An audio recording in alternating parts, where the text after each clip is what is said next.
കോഴിക്കോട് ഗോവിന്ദപുരം സ്വദേശി ദീപക് ആത്മഹത്യ ചെയ്ത കേസിലെ പ്രതി ജിംഷിദ മുസ്തഫ റിമാൻഡിലായ പ്രതിയെ മഞ്ചേരി വനിതാ ജയിലിലേക്ക് മാറ്റി. ഇന്ന് രാവിലെ 10:30ഓടെയാണ് വടകരയിലെ ബന്ധുവീട്ടിൽ ഒളിവിൽ കഴിയവേ പ്രതിയെ പോലീസ് കസ്റ്റഡിയിലെടുത്തത്.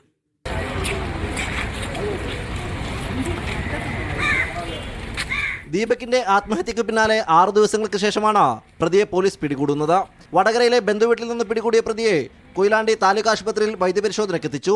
പിടിയിലായ വിവരമറിഞ്ഞതിനെ തുടർന്ന് മെഡിക്കൽ കോളേജ് പോലീസ് സ്റ്റേഷന് സമീപം നാട്ടുകാർ തടിച്ചുകൂടി.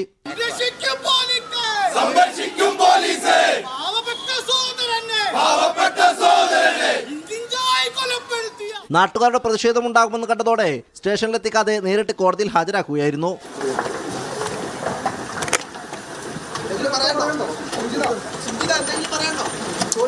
14 ദിവസത്തേക്ക് റിമാൻഡ് ചെയ്തതിനെ തുടർന്ന് പ്രതിയെ മഞ്ചേരി വനിതാ ജയിലിലേക്ക് മാറ്റി. മീഡിയ 1 കോഴിക്കോട്.